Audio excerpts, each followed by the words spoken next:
The beginning of the tale was really started in San Francisco. The United Nations was set up in 1945, and that was after a horrible world war. Before, war was something natural. They were determined that there not be a third world war.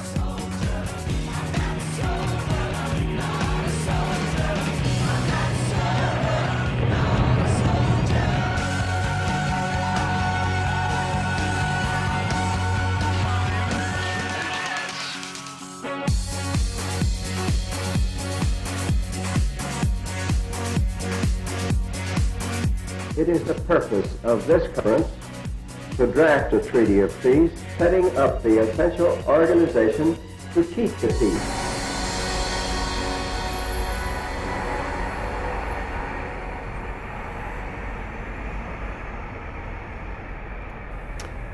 Yeah, in terms of the United Nations, I have been, and sincerely I mean this, that I've been privileged to work with the United Nations.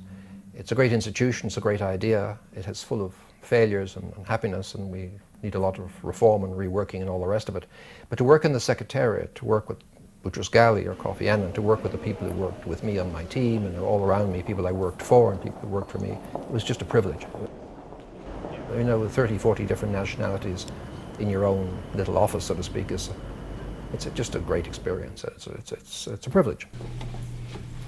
So, ladies and gentlemen, welcome at the international meeting of the campaign for the establishment of the UN Parliamentary Assembly here in New York. My name is Andreas Bummel. I am representing the campaign for the establishment of a parliamentary assembly at the United Nations, and I am leading its secretariat. We have one more speaker. Growing up in Germany, and even at a very young age, I was aware of the, immediate danger of nuclear warfare between the United States and the USSR at that time. So I grew up with the idea of, being melted anytime, possibly. In 1987, when Gorbachev met with Reagan in Iceland, I realized how important it is that people speak to each other to overcome their differences.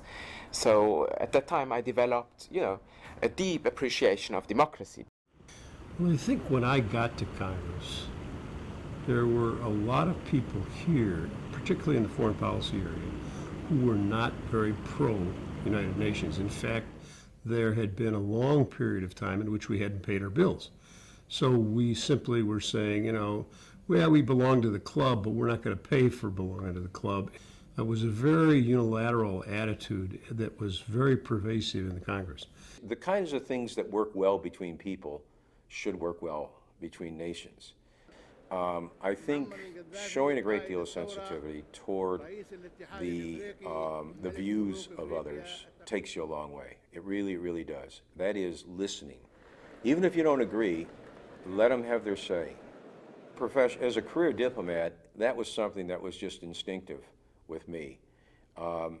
Let people have their say, and then you can have a conversation about it and try to listen, and really listen to what they're saying, because you might actually learn something. But if you want quick decisions and you're an impatient person, do not work at the UN.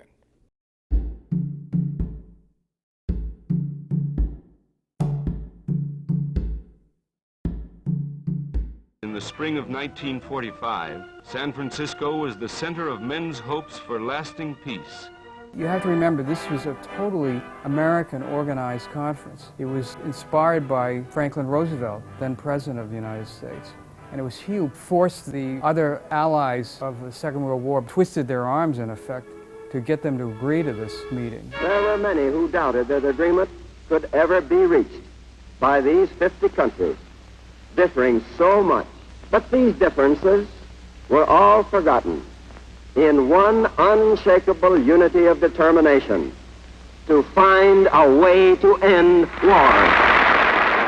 The Americans had actually spied on many of the delegations coming to San Francisco. I think I got something. What is it now? They intercepted cable traffic, and so they knew in advance the negotiating positions of most of the countries coming to California. Of course, that gave them a huge leg up on the final outcome of the deliberations. I figured if the U.S. government was that interested to mount a major operation from a clandestine point of view, then there had to be something far more important that I was missing.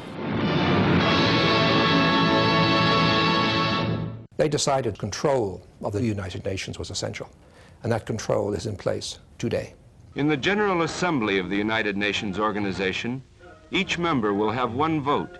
The Security Council will have 5 permanent members. And those are the original victors of the Second World War. That's the United States, Britain, France, Russia, and China. They dominate the Security Council, which in turn is responsible for peace and security for the entire globe. Today, in the view of many of us, it is corrupt. There is no United Nations.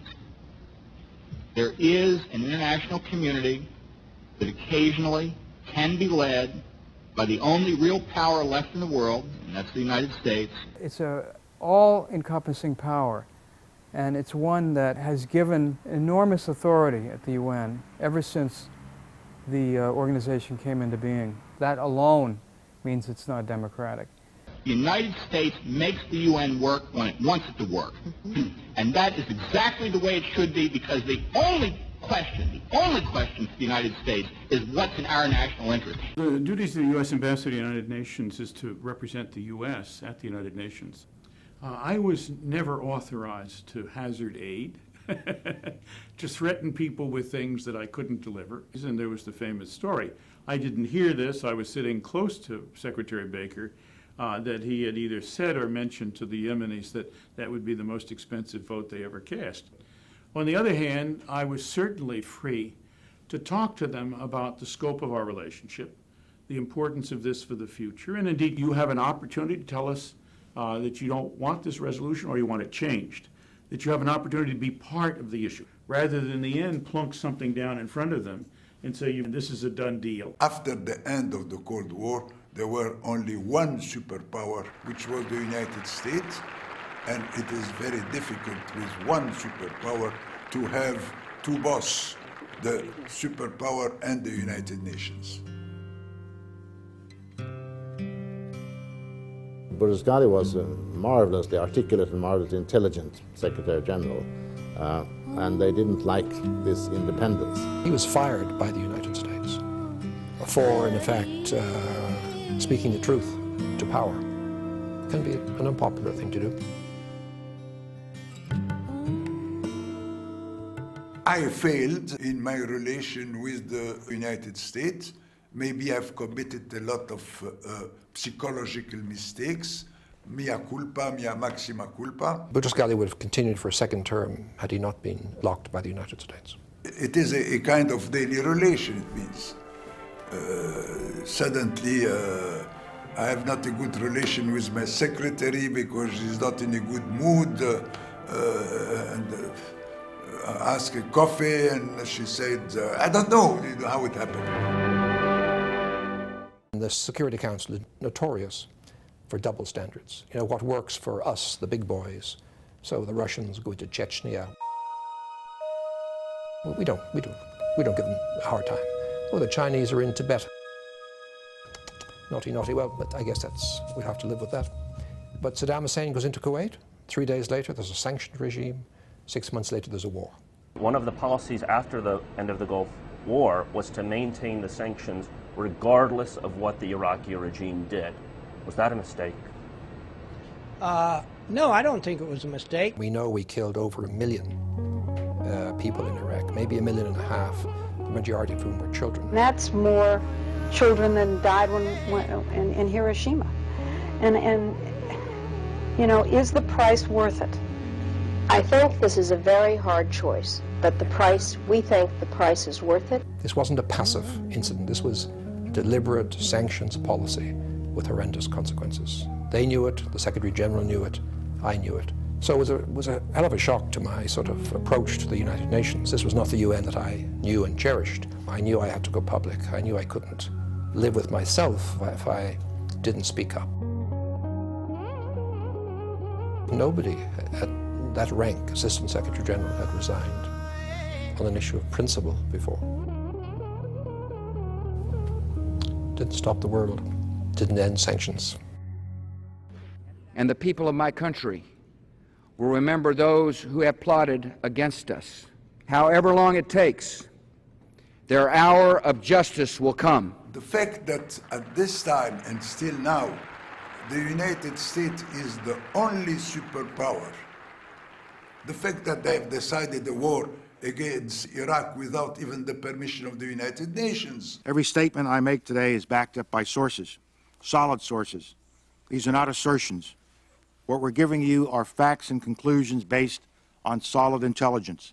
They were so convinced of their own wisdom that they ignored what inspectors said, they ignored what other states said in the Security Council, and they went in. And he's about to fall. Tony Blair, who of course spoke directly to God, as did Bush, I guess. They got the signal that to take out Iraq was God's work. They were determined to do it. Mr. Blix got in the way, the arms inspector, who kept on saying, well, there's no evidence, there's no material, there's nothing to support your concern. These reports point to a lack of evidence and inconsistencies which raise question marks, which must be straightened out if weapons dossiers are to be closed and confidence is to arise. And defectors were not interested in inspection. They were interested in invasion, and that's what they got. Virtually everyone thought there were weapons of mass destruction. We did, the Europeans did, virtually everybody did. War is a disease. You cannot have peace by imposing your own will, that you need a dialogue. The problem of the United States will not be solved within the United States. But now that they are the lone superpower, they will also, I think, have to come to terms with the reality that they have not only to listen, but also really pay attention to what other states are saying, and realize that there's some wisdom elsewhere too. The UN is the background noise of our age. It's something that everybody's lived with for the last 6 decades. They just regard it as, like the table in your living room. It's just there, and it's part of the way the world operates. Every human being is equally entitled to a good life, to well-being. If we could actually make that happen, that would be an extraordinary accomplishment. We are still at the beginning. What is 500 years in the experience of international relations? This was not existing before. It may be good that we have a village council for the world, and the council has done a lot, but it's not terribly operative. And democratic, no, you cannot say that. It will need time, energy, imagination, and generosity. Dankeschön. Please don't take anything, I will go to the other report. You can't go in a new direction if you don't know where you came from.